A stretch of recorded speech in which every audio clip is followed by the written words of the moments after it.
আমাদের রাজপথে নামার উদ্দেশ্য কি সেটা ওদের জানানো হয়েছে। শুধু আমি গুটি কয়েক কথা বলে আমার বক্তব্য শেষ করব।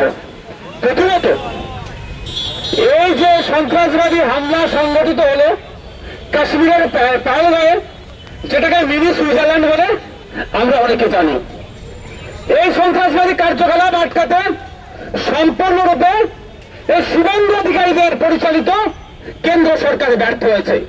এর ব্যর্থতার দায় তাদেরকে নিতে হবে।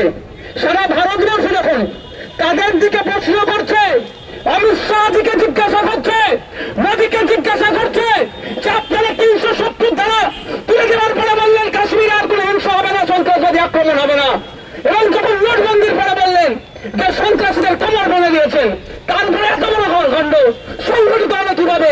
এই প্রশ্ন যখন চলবে সেই সময় এরা আমাদের দেশের এই চরম পরিস্থিতির সময় তারা হিন্দু মুসলমানের রাজনীতি করার চেষ্টা করছে। এরা চরমভাবে ব্যর্থ হয়েছে।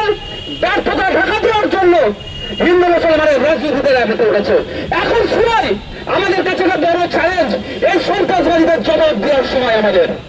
যারা ধর্মবর্ণ নির্বিশেষে যে সমস্ত খনিগুলো শান্ত ভারতকে অশান্ত করার চেষ্টা করছে, যে সমস্ত খনিদের দ্বারা আমাদের দেশ আজকে অস্থিরতার মধ্যে চলে যাচ্ছে, তাদের বিরুদ্ধে কঠোর ব্যবস্থা নিতে হবে এবং সন্ত্রাসবাদকে সমূলে নির্মূল করতে হবে। এটা আমাদের প্রত্যেকের কাছে একটা চ্যালেঞ্জ। তাই আমি অনুরোধ করব, আমরা যেমন এই কাশ্মীরের পাহেলগাঁওতে বর্বরোচিত সন্ত্রাসবাদী হামলা হয়েছে তার প্রতিবাদ জানাবো, সাথে সাথে কেন্দ্র সরকারকে আমরা প্রশ্ন করতে পিছু পাবো না। প্রশ্ন করবো আমরা যে কাশ্মীরে প্রায় 60 লক্ষের অধিক সেখানে সেনা আছে, প্রতি 10 মিটার 15 মিটার ছাড়া ছাড়া সেনা থাকে, সেখানে কিভাবে এত বড় হত্যাযজ্ঞ সংগঠিত হলো? ওই সময় কথাই ছিল আমাদের সেনারা, তারা ছিল কি ইনঅ্যাক্টিভ করে রাখা হয়েছিল, তার জবাবটা আমাদেরকে দিতে হবে। ভারতবর্ষের এটা প্রশ্ন, আমার জনগণের এটা প্রশ্ন, এর উত্তর দিতে হবে।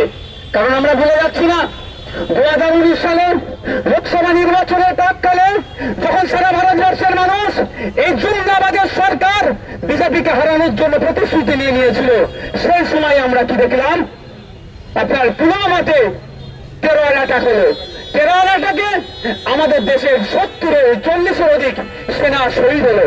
6 বছর হয়ে গেল, এখনো পর্যন্ত আমরা জানতে পারলাম না এই হামলা কারা করেছিল এবং কতজনকে গ্রেপ্তার করেছিল, তাদের বিরুদ্ধে কি ব্যবস্থা নিয়েছিল। কিন্তু তখন তো শুভেন্দু বাবু আর ওদের দলে ছিল না, তখনও শুভেন্দু বাবু অনেক চিৎকার চেঁচামেচি করেছিল, তখন চেঁচামেচিটা অন্যভাবে করেছিল। আর এখনো চিৎকার চেঁচামেচি করছে।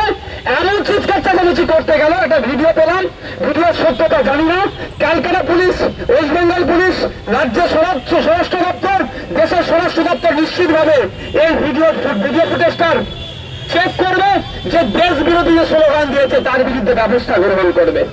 আমি ফিরে আসি, তাহলে ব্যবস্থা গ্রহণ করতে হবে লাগবে।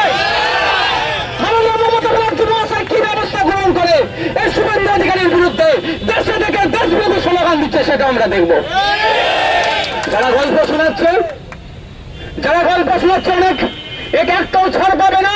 সেই দেশের প্রধানমন্ত্রী, দেশের স্বরাষ্ট্রমন্ত্রী শুভেন্দু অধিকারীর এই ভয়েসটা যদি সত্য হয়, তার বিরুদ্ধে কি ব্যবস্থা গ্রহণ করে সেটাও আমরা দেখব। দেশে খাবে, দেশের জনগণের টাকায় তুমি বিধায়কের মাইনে পাবে, আর দেশ বিরোধী স্লোগান দেবে, আমরা ছেড়ে কথা বলবো না। আমরা আইনের মাধ্যমে গণতান্ত্রিক প্রক্রিয়াতে এটা জানবো। যে অবাক হয়ে যাচ্ছি, পুলওয়ামার ঘটনা 6 বছর পার হয়ে গেল, এখনো পর্যন্ত কারা ঘটনাটা ঘটালো, 300 কিলো RDX কোথা থেকে আসলো এখন আমরা জানতে পারলাম না। তখন কিন্তু ধর্মীয় ঝিঁকি উঠেছিল, তখনও সেনাদিকে শহীদ করেছে, প্রত্যেকের বুকে ব্যথা লেগেছিল, সেটাই ভোটে ক্যাশ করেছিল মোদী। আর আজকে তার প্রমাণ দিচ্ছে, এখানে আমার ভাইকে শহীদ করেছে, আমার ভাইকে খুন করেছে, আমাদের জানা আছে বলে আমরা রাস্তায় নেমেছি, আর মোদীজি তার নির্বাচনী প্রোগ্রাম করছে আজকে বিহারে দাঁড়িয়ে। অসভ্য জ্যোতিবাবু বলতেন না অসভ্য বর্বরের দল, আমি সেটাও রিপিট করছি, জ্যোতিবাবুর কথাটা সত্যি না অসভ্য বর্বরের দল। এখানে অল ইন্ডিয়া মুসলিম পার্সোনাল ল বোর্ড এই ওয়াকফ নিয়ে যত প্রটেস্ট 25 তারিখ পর্যন্ত বন্ধ রাখলো, মোদীজি সেখানে তার নির্বাচনী কার্যকলাপ চালানোর জন্য বিহারে যে প্রোগ্রাম করছে। এদের অসভ্য বলবেন না তো কি বলবেন? এরা অসভ্যদের সাথে পা দেবেন না, এরা ধর্মীয় দিকে তুলছে। এখন তো প্রশ্ন করা দরকার, ইন্টেলিজেন্স কি করছিল? বিভিন্ন লেয়ারে ওখানে নিরাপত্তা রক্ষী ছিল, তারা কি করছিল? তাদের প্রশ্ন যখন উঠবার সময় আসছে, তখন আপনার আমার মাইন্ডের মধ্যে, মাথার মধ্যে হিন্দু মুসলমানের খেলা চালাচ্ছে।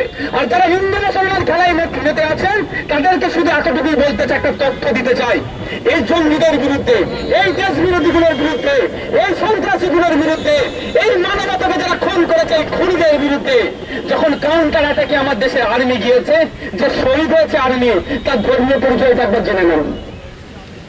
যারা ধর্ম করে গিলাতে চাইছেন, আমাদের এই বাংলার ছেলে ঝন্টু আলী, দেখে আসুন তার ধর্মীয় পরিচয়টা। কিন্তু আমরা ধর্মীয় পরিচয় নিয়ে রাজনীতি করতে চাই না, করবো না। যেটা অন্যায় আছে তার বিরুদ্ধে আমরা এখন দেখার বিষয়। আমি চ্যালেঞ্জ করে গেলাম, সেন্ট্রাল আইবির আমার নিশ্চিতভাবে ভিডিও রেকর্ড করছে, স্টেটের আইবি ভিডিও রেকর্ড করছে, মিডিয়ার মাধ্যমে রেকর্ড হচ্ছে। এই তদন্ত আমি 5 বছর টাইম দিচ্ছি, 5 বছর দেখবেন তদন্ত শেষ করবে না। এরা শেষ করলে তো ধরা পড়বে। ওখানে আর্মি ছিল না কেন? ওখানে সেনা ছিল না কেন? ধরা পড়বে কার? কে পড়বে? ধরতে বিজেপি সরকারের কাছে চলে যাবে হাতটা। সুতরাং এরা এদের স্বার্থের জন্য হয়তো এই হত্যাযজ্ঞ সংগঠিত করেছে, এরা রাজনৈতিক গোষ্ঠীদ্বন্দ্বের জন্য হয়তো এই হত্যা যজ্ঞ সংগঠিত করেছে। আরো বেশ কিছু কারণ থাকতে পারে। এটা তদন্ত সাপেক্ষ, তদন্ত হোক, সত্য উদ্ঘাটন হোক, যে বা যারা যুক্ত আছে ফাস্ট ট্র্যাক কোর্টের